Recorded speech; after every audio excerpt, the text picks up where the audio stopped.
people, welcome back to my channel. In this video I will discuss about the another topic from diseases of conjunctiva.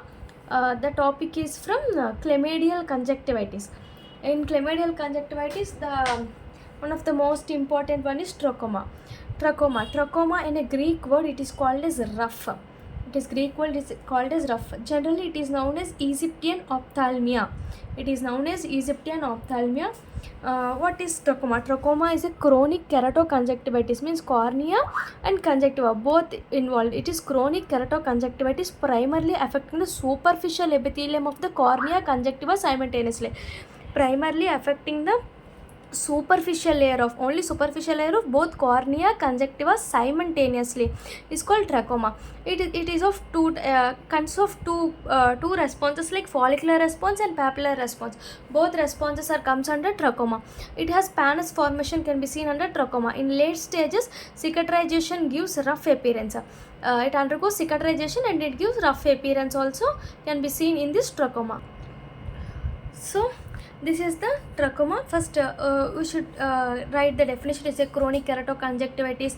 It affecting the superficial layer of cornea conjunctiva simultaneously, and it has two responses like follicular response and papillary response. It has an pannus formation, and in later stages it undergoes cicatrization. Cicatrization means it gives the rough appearance. So this is the introduction.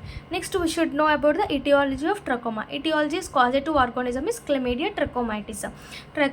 Chlamydia trachomatis, which one? Bio or TRIC. Chlamydia trachomatis, bio or TRIC. They have some serotypes are present that are called serowarts of causative organism. A, B, A, C. A, B, B, C and DK are present.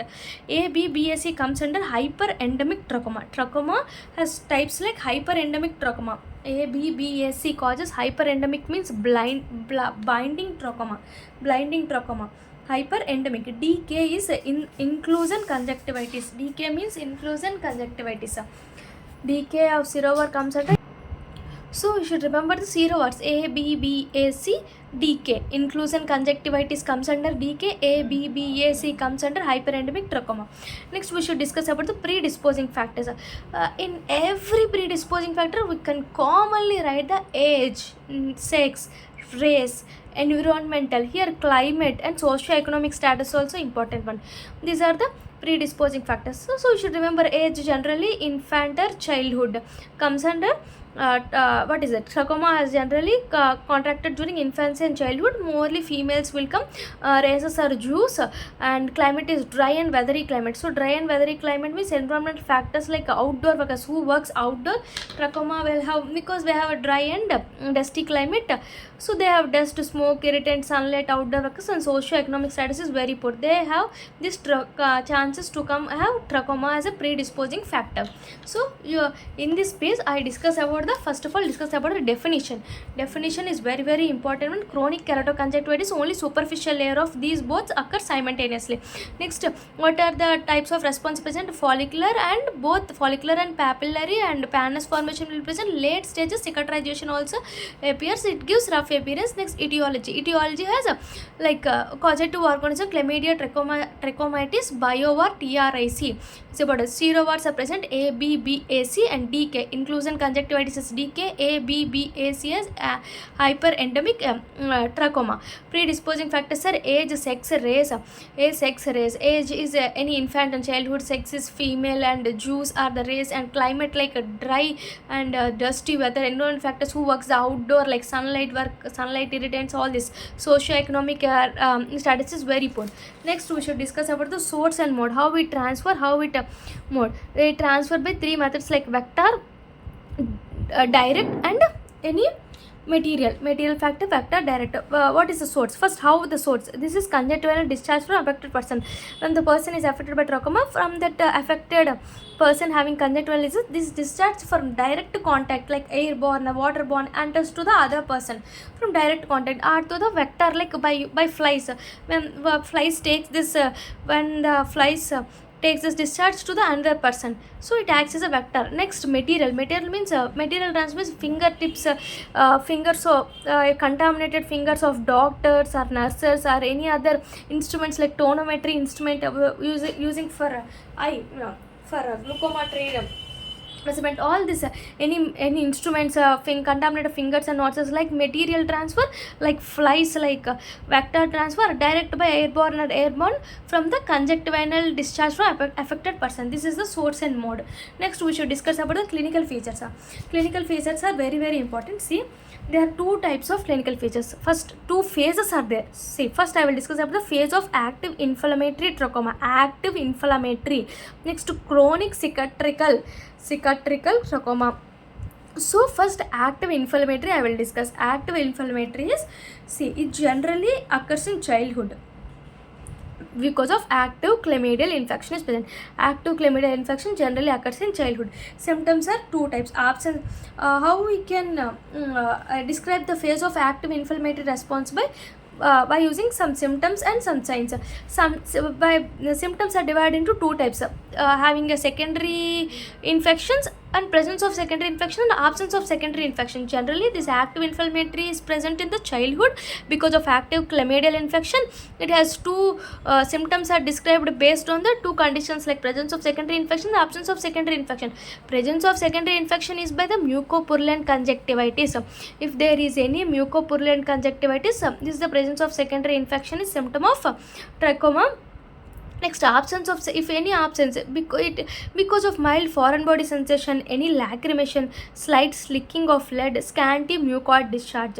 Here mucoid discharge, here mucopurulent discharge. Mucopurulent discharge is present. It is because of secondary conjunctivitis, presence of secondary infections. Does not presence of secondary infections like scanty mucoid, any sticking, slight sticking of leads, foreign body, or any lacrimation. This is the absence of secondary infections.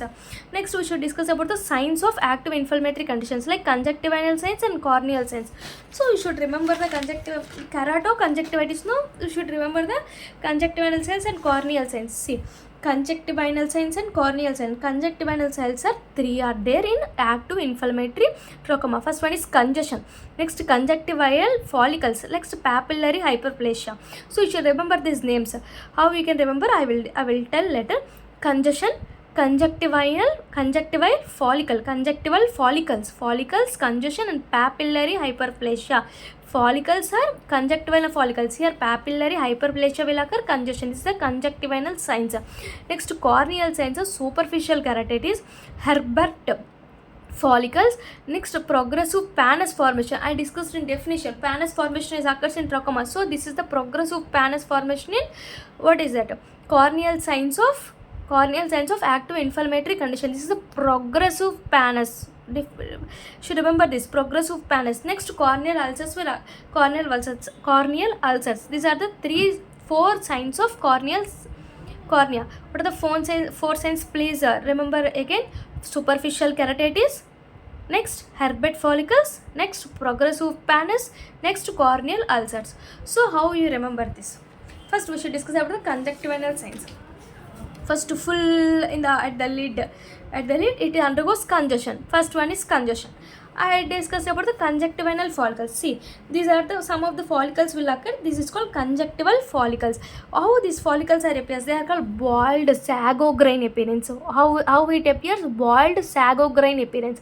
Boiled sago grain appearance are conjunctival follicles in active inflammatory conditions of corneal conjunctival signs. Which appearance? Boiled sago grain appearance. How it appears? See, this is the bagged boiled sago grain appearance. See how this is the one of the structure. At the center, it have these are called liver cells.